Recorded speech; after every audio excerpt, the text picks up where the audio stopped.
The wine industry is crushing it right now. And I'm not just talking about consumption, I'm talking about as an investment. Over the last 15 years, we've seen the fine wine market increase 150%. It is taking off right now, and we have the best guest right now that's going to explain why. Welcome, everyone, to Buy, Hold, Sell Special Report on Wine and Investing. This is a 2.0. Our first one was back in Labor Day, and we had Monique Soltani from wino.tv with us then, and she's back here right now. Monique, welcome back to Buy, Hold, Sell.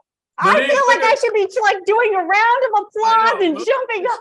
Like Monique, that was a great introduction. These are how many courts I have since our last show in my house. Oh, right. That felt like WrestleMania. I was like going to come out like.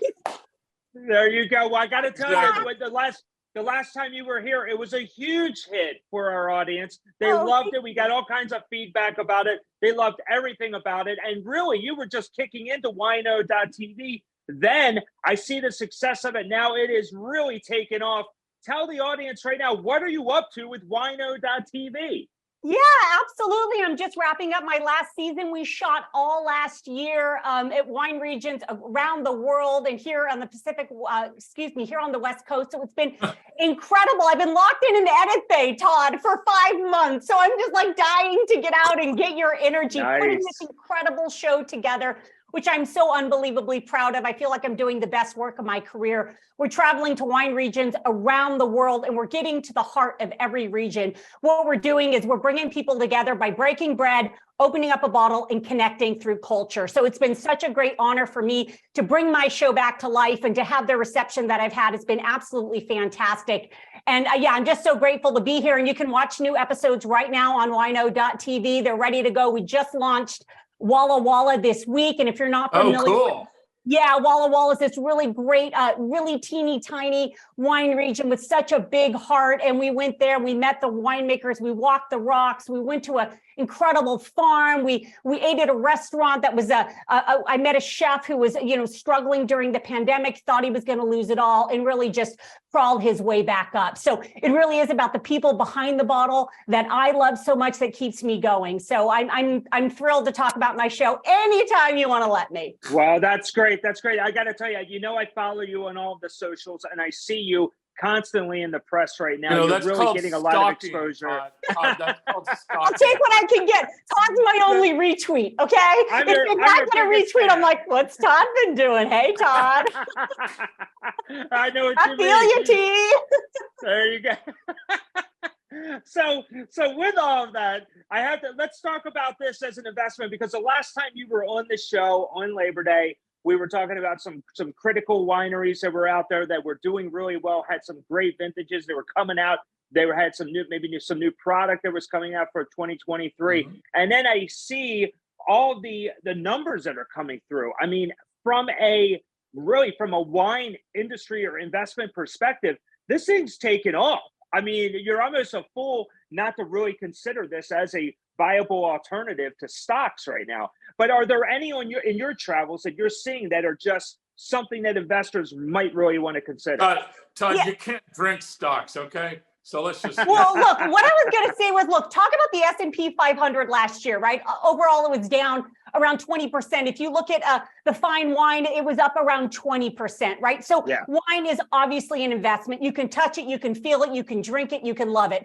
And there's a reason why some of these investments are up and why the wine industry is up. And Tobin just alluded to it. I mean, if you look at Burgundy, for example, up 30% last year. You look at up 19%. So these are tangible assets like real estate, like gold, like things that people can touch, feel, smell, and worst case, you can drink. Look, think about a bottle of Bordeaux in 25, 30 years, even if it's vinegar, it's still not worth zero. Someone's going to pay something for it. Like crypto, I don't know, it's just like, you can drink it. It's always going to have some sort of value to it. And then there's also just the love that you put into it. So if you're on some of these investment platforms where you can invest in wine, that's really great. But the wine lovers and investors that I know, they're the people that want to go. They want to get the bottles. They want to have the experiences in the regions and really collect in the way that adds joy to their life.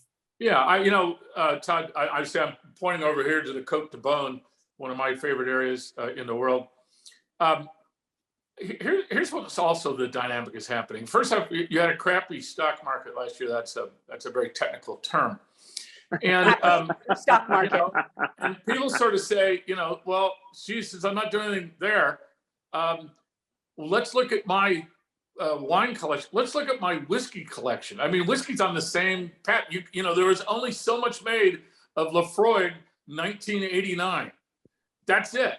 And every bottle that's drunk, there's no more coming in. So there's a strange but perfect economics here, is that the more people consume the wines that have age on them, there's less supply. Now, the other side of it is, particularly in Asia, when I go there for business, I bring wine from our vineyard, Barlow Vineyards, and I bring some other places with names on them that they recognize. Why? Because Asia is all about the face. In other words, your honor and how well connected you are, and so on and so forth. And when you bring them a Chateau Lafite, they do a backflip. And if you want to do business with those guys, bring a Chateau Lafite. Let's just talk in 1990, right? Well, if you're going to bring a wine to impress somebody in Asia, what would yeah, I mean, absolutely, a Rothschild. But you just reminded me of, in 2012, I did a Zoom or Skype, excuse me, it was Skype back then. Skype, yeah. I did a Skype interview in 2012 with a director called Warwick Ross. You could still find it on wino.tv. He did a documentary then with Russell Crowe was the narrator. It was called Red Obsession. I think we talked about this. And we talked about a Rothschild and the numbers and the 8, and why the 2008 was historically through the roof because of this consumption and demand from a market that in the past perhaps wasn't as into wine as they became more wealthy, and different classes were able to access of some of these products like we're talking about here. So supply and demand, just like California coastline. It's like they're not making any more houses on the beach, baby. If you bought one, you're grandfathered in, right? Like, worst case, the taxes will kill you, but at least you have someplace to sleep. Rent out 20 rooms. I'll show you the 20 homes up the street that are now owned by people from Northern California in North Scottsdale. And, they bought a place in Palo Alto 30 years ago for $300,000. Now they sold the dirt for, 10 million. And then they come out to Scottsdale and they're not paying any income taxes. The weather's nicer, and they buy the same amount of square footage with a much better view. And all right, you got any friends for me? Because this is sounding real good. This is sounding real good, Tobin. Monique, the first thing they do is they build a wine cellar.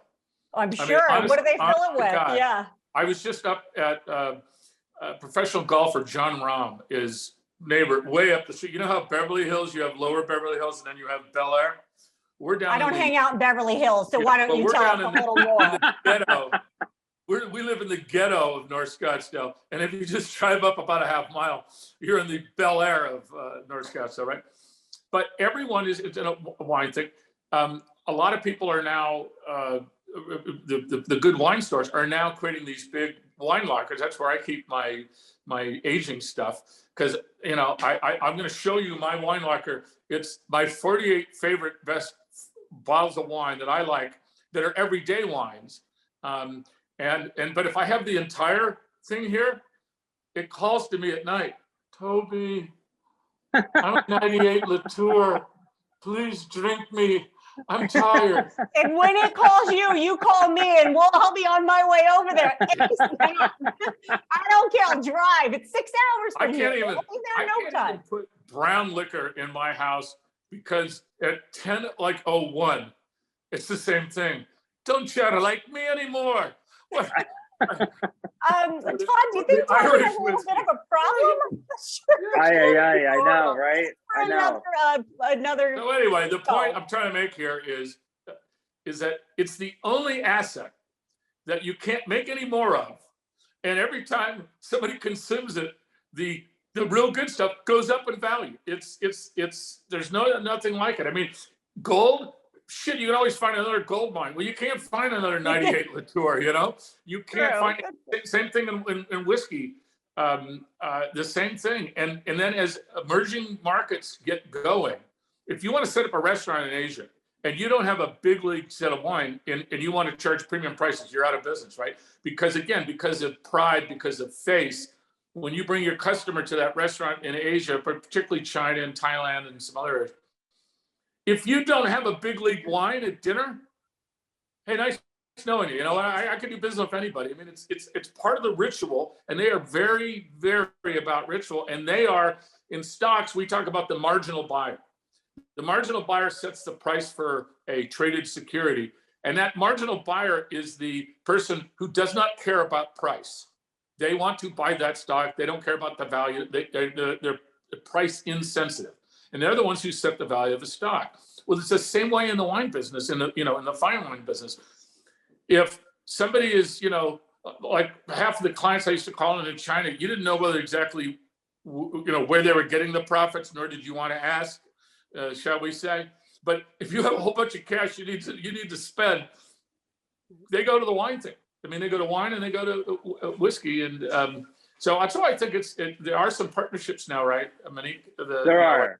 Masterworks type things that you can invest in them? Yeah, there are. And that's one thing I want to get into, because when we had this show back in September, and then we had Buy Hold Sell had the advertising relationship with Masterworks, which is one of these partnerships that actually you could buy shares into fine art. And so, and now an artwork. And you actually see this now. We're coming up on the Kentucky Derby, where you see with horse racing, they do the same thing, where you could buy a share. You could buy a share of a horse, and it could be whatever amount, and therefore you don't own the majority of the horse, but you have a share of the horse. Therefore, you can say, hey, yeah, I have a horse, and say it's running. But they've been syndicating. I grew up near Santa Anita. They've been syndicating horses for longer than 200 years. It's right. But now anybody can do it. In the old days, you had to write a big check and stuff. Anybody could do it. But now we're getting into wines. Now you can actually do the wine industry. I mean, as a side note, I'm thinking of doing this for a Ferrari. So if you guys want to buy into a share, I can hold the Ferrari. How much a share? And do we get to ride in one? Can I put the girls up in school in a Ferrari? Yeah, there you go. Look, I live in Southern California. They're a dime a dozen around here. Please. I'm joking. I'm joking. What you're saying is, Yeah, I mean, I'm going to send you the picture of the Ferrari I was looking at last night down the street. Again, in the ghetto of North Scottsdale, you don't see as many, but if you go like 400 feet, all you see is Ferraris and, Lamborghinis and everything is crazy. It's not wine. All right, so wine. Yeah, you're talking about like vent.com and those sorts of sites where absolutely the everyday consumer of wine who wants to, maybe they like it, but they don't know how to go source the bottles. They want to be in this space because they know it's a hot space. They know it's going places, right? They can get in on the action too. Same like someone who can't, get a Picasso in their house or whatever. You can go to Masterworks and you can be a part of this. And I think anybody who has any sort of assets or money to invest, it's great to invest in things that you already believe in, that you already love, and that you're already excited about, right? I mean, so it makes a lot of sense. I think in terms of, added value for your life, personally, I think it's, if you are interested in wine, you're better off getting a collection and doing it that way, just because you do have something tangible and it's not this sort of broad, this broad spectrum. I used to have a bunch of tangible but wine. Then you have, the issue where you might just consume it, right? Or there's a fire, things. I've liquidated my assets in my wine portfolio. So clearly, Tobin can speak to why maybe not having them in the house or anywhere within reach is a good idea. The good stuff has to be like 5 miles away. It is. But with that though, you're never going, if you buy a share into one of these, like at Vint.com, you're never going to actually see the wine. I mean, the wine is elsewhere. Just like you're not hanging the Picasso in your house, right? You're not going to bring you that horse is not. That horse is not in your backyard, right? So you are getting in on the action. You are a part of the industry. You get to have a little piece in it. Just like if I have a piece of Berkshire Hathaway stock, right? It's like, I have a piece of it, but like Warren's not coming over serving me dinner. So you have a piece of something don't count yourself short. Okay. I don't know. Like I said, Warren may be 99, but he's a vital 99. All right. I have 2 young children, a single mother. Warren, call me. There you I'm go. kidding. Yes. Look, regular people can get in on the action. They can have a piece of this art, if you will. Wine has always been a work of art. And to have a piece of it, to have access for everyday people, I think is incredible. And some of these buy-ins aren't too high. But, you know, again, you have to have money to play with, and you have to have, and now, right now, like I think I would maybe sent this to you in an email, like, let's put it under the mattress. People are a little bit scared. Where do I put my money? What's a safe investment? Inflation's out of control. So if you go buy a bottle of wine right now, it's like, you know, you might be a little bit nervous. Oh, is the price going to go up or down? I believe it's going to go up. For example, when we were talking in September, I said to you, oh my gosh, Napa cabs, they're $300 a bottle. 7 months later, now I'm like, oh, wait, they're $350. Wait. Wow. Right. So then I was looking at my notes for some of these really great wines. I want to tell you about a couple of them, you know, sort of luxury wine. And I looked down and I was like, now they're $350. But I remember us specifically speaking 6-7 months ago and me saying they were $300 up from $150. So to say inflation is transitory is a joke. It's going up. Oh, now you're an economist? Really? Am I an economist? Please, I've been predicting this the whole time. Your lane, Soltani, okay? Say that again? No, stay in my lane. Okay, here, let me be You're talking out of the wrong orifice on that. Look, I'll be the little girlie. You think it's transitory? No, it's not transitory. That's not the issue. Oh, so don't talk about things I don't know about. Napa wine had this little thing called the salt fire. Right. At our Barlow vineyard, we literally lost 5.5 acres. Everyone that I know in the Calistoga area and hills and farther down lost all their grapes in the 100%. Fire. And what's happened is there's a shortage of wine that's drinkable right now. Now, you wouldn't wish that on anybody's soul, but that, again, unfortunately, is part of being in the wine business. Remember, in Beaune, they get a lot of fog. And if they don't get enough sunshine between the time that the fruit needs to start to ripen and not, you throw it all away. Last year, they threw away, half of their Chardonnay, my favorite Chardonnays of all time.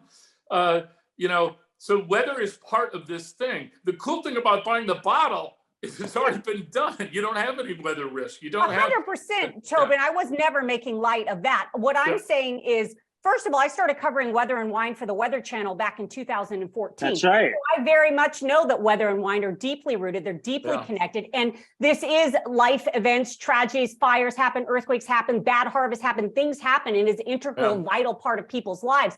What I'm saying is we're not going back to $150 bottles of Napa Cab, regardless if there's never another fire or bad harvest again. You're talking about people don't really necessarily move backwards in price in this big way. So if you're someone who's investing and you're going to buy a product, you can assume it's going to go up. I don't think we've maxed out at $350 a bottle, I guess is the point I was trying to make. Certainly never making light of any sort of thing that has happened to the industry that I obviously love very much. Well, all right, well, let me give you an example. Your take.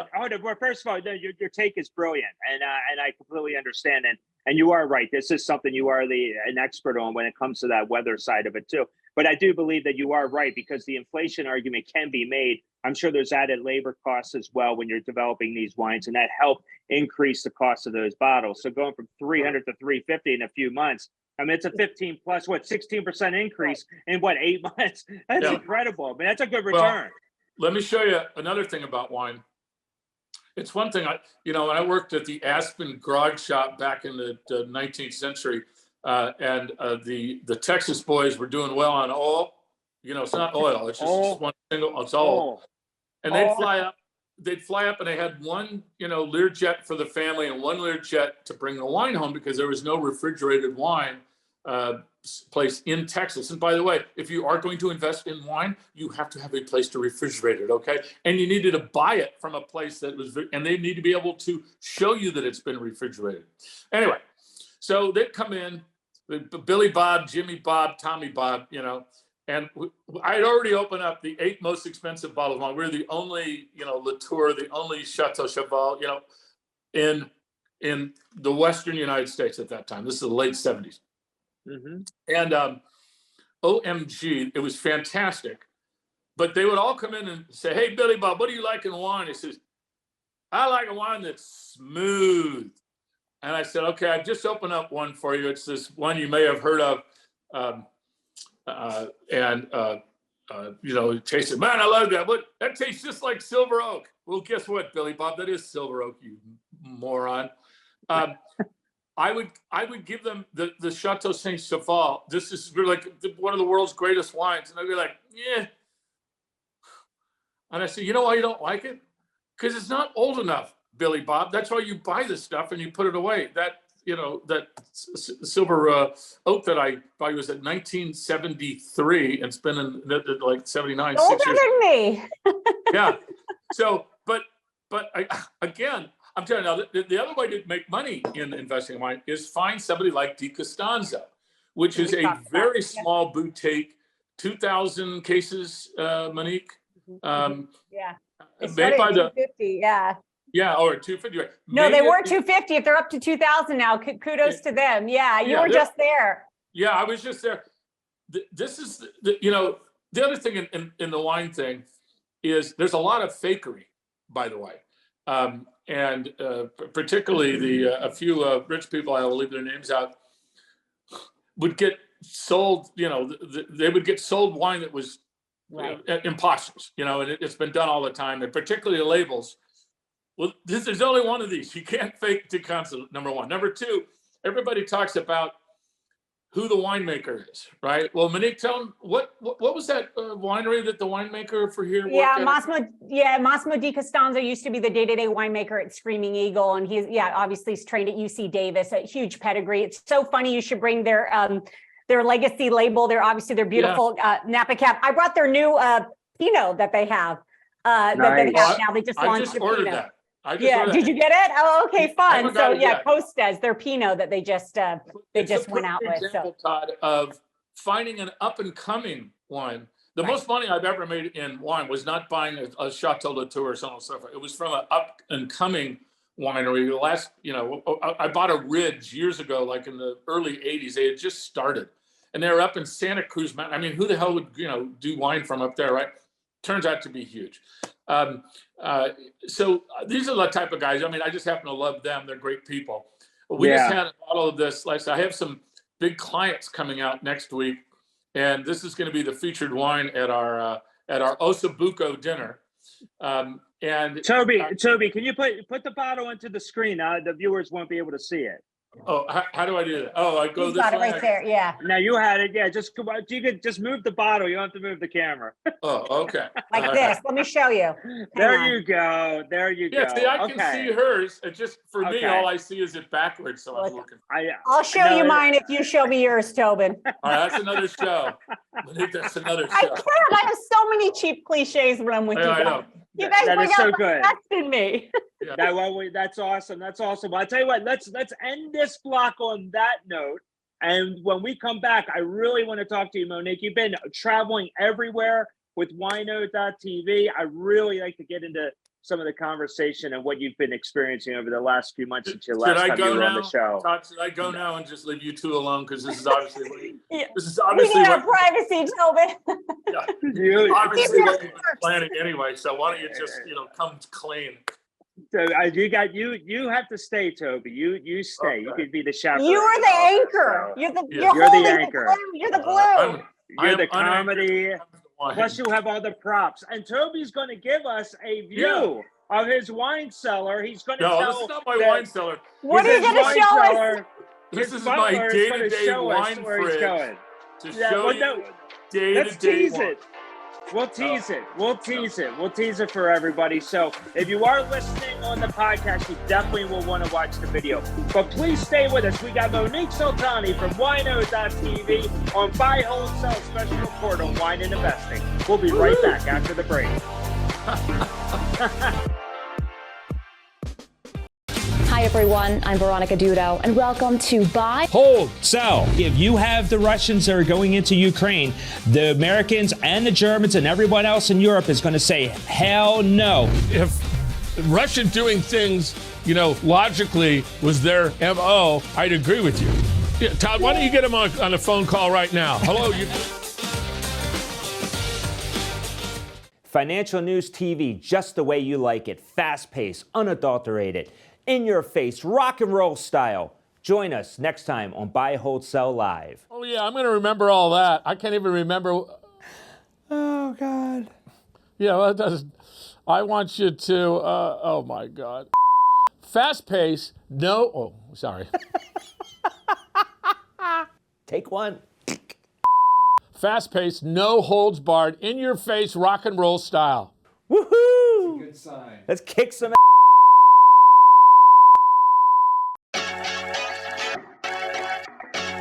Welcome back to Buy, Hold, Sell, a special report on wine and investing.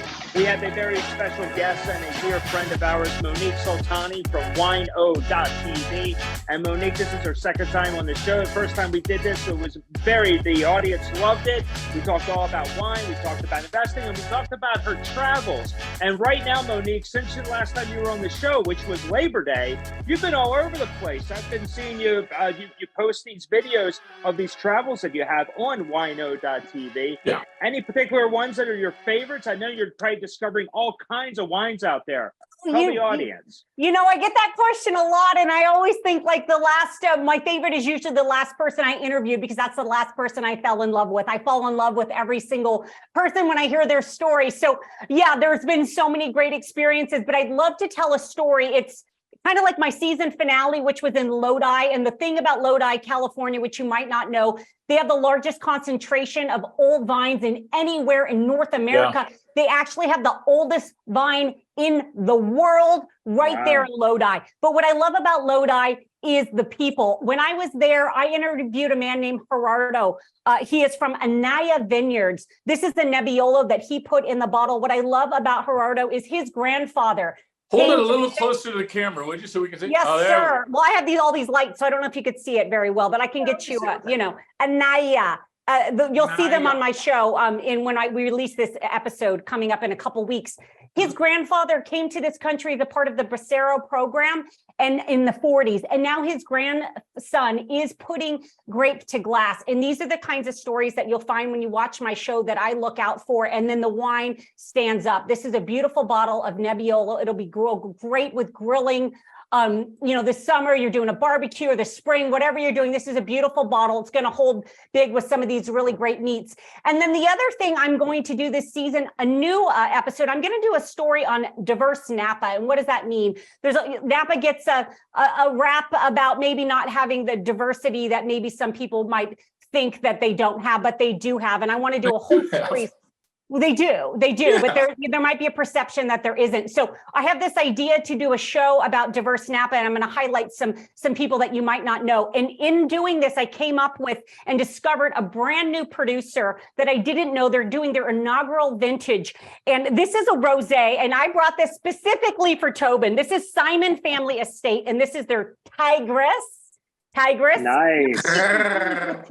Juice, like you talked about before on the last one. This is a Tigress rosé. Take a look at this bottle. Beautiful. I love that bottle. Wow. I love it. Yeah, this is an incredible, impeccable pedigree behind this wine. So the story about the family here, the Simon family, he came over, he was an Iraqi immigrant. He worked his way up to the great American success story. And then he teamed up with a winemaker. His name is Mayan, an Israeli Jew, a very famous winemaker in Napa Valley. They came together. They're doing their inaugural vintage. I'm going to go up for it in a couple of weeks. And the rosé is a more affordable price point at $45 a bottle, but their Napa Cab's debuting at $350. Cardinal is another Napa Cab. This is incredible from winemaker Chris Carpenter. They're doing a really great bottle there. 2019 is around $350 a bottle as well. But, these are pedigree people in the Napa Valley. And so those are just a couple. I got to go on forever, but I know Tobin's got all kinds of stuff he wants to show us. Monique, what grapes are going into that rosé? That's 100% Grenache. It is Grenache, okay. 100% Grenache. All right, so the other question I have is, I have never heard of anybody who's ever grown Nebbiolo in California and made money doing it. So, well, I don't know. Does anybody make money doing anything anymore? He told me the story. No, this is like, where are we making all this money? Nebbiolo, half of the people go. Right, and it's funny. I asked him because I asked him this question because you think Lodi, you think Zen, you think some of these vines. Carignan, some of this stuff. And I said to him, hey, why Nebbiolo? So you asked the good questions, Tobin.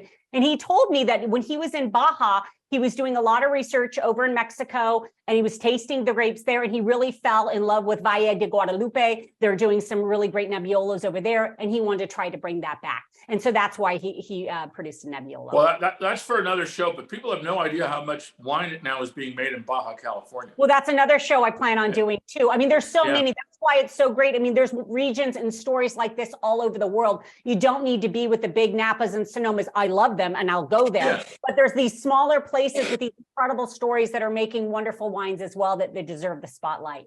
Yes. No, that's great. So Toby, I know that you have several wines. You have I guess it's somewhat of a wine cellar. You want to show the audience and give them a tour of your personal wine collection. I'm going to turn the camera around.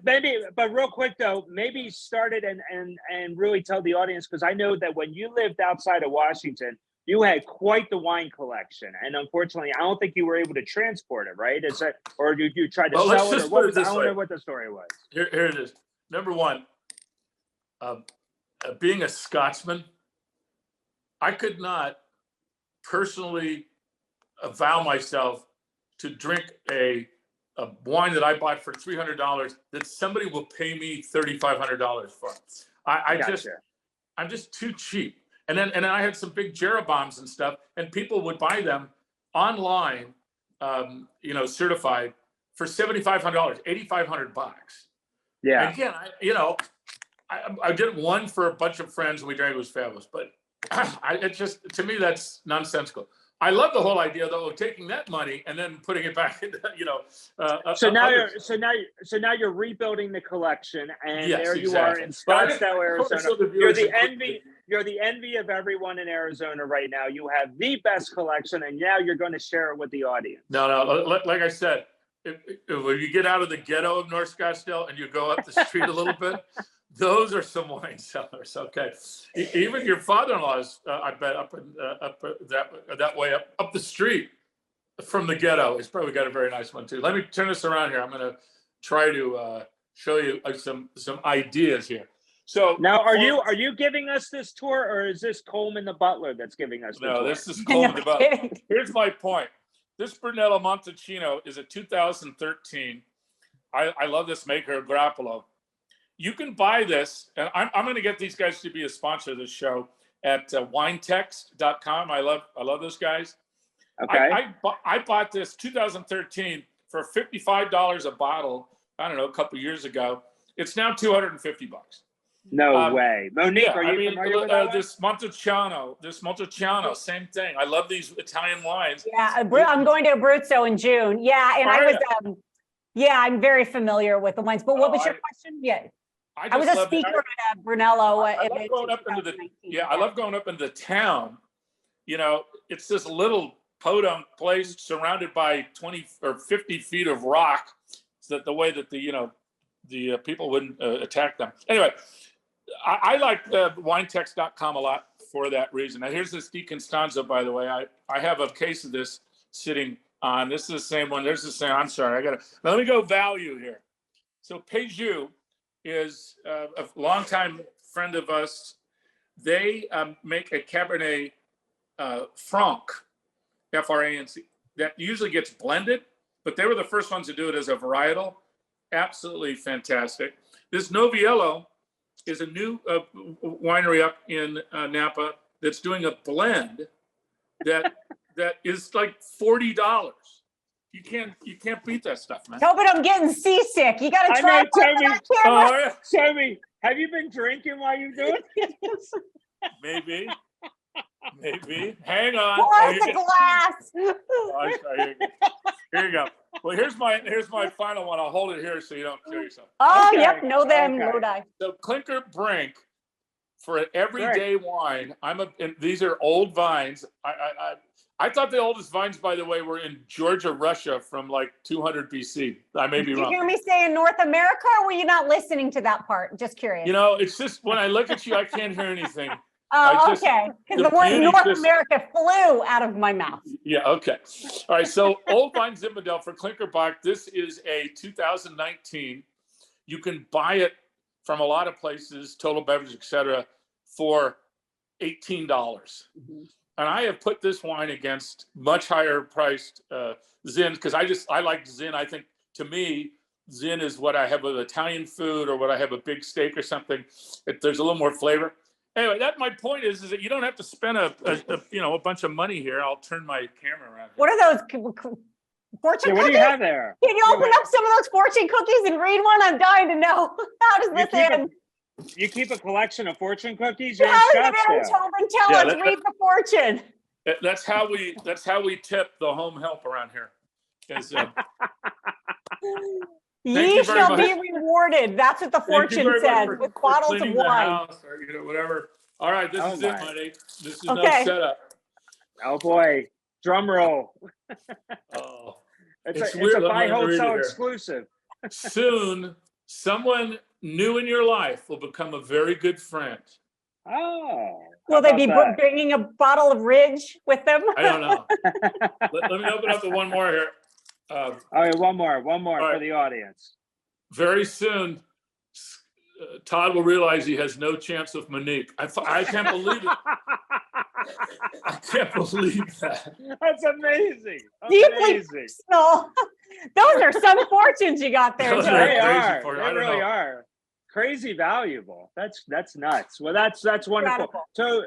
Toby, that was a great tour of your wine cellar. I got to say, It's I not can't a wine wait. cellar. It's Well, we have a little 3.0. I just can't wait for that one. So I'm sure we'll have to get on in the golf, take a ride on the golf cart to get to it. So it'll be Maybe you'll invite us much to more expanded. Scottsdale. Yeah, right. Anytime. We'll have it at your place. Anytime. No doubt. At the All right, kids. compound. All right. Well, listen, this was fantastic. So thank you for the audience for watching us here for Buy, Hold, Sell Special Report on wine and investing. Monique Soltani, you can reach her at wino.tv. Of course, she's across all of the socials right now. And obviously, you can check out our retweets because we obviously will be promoting her as well. That's great. So, Monique, thank you so much for joining us today. I really do appreciate it. I know Toby does as well. So, on behalf of Monique sort of like her. Soltani and Tobin Smith, I am Todd Schoenberger. Thank you again for joining us today on Buy, Hold, Sell. Have a fantastic weekend. Take care. I want you to smash that like button.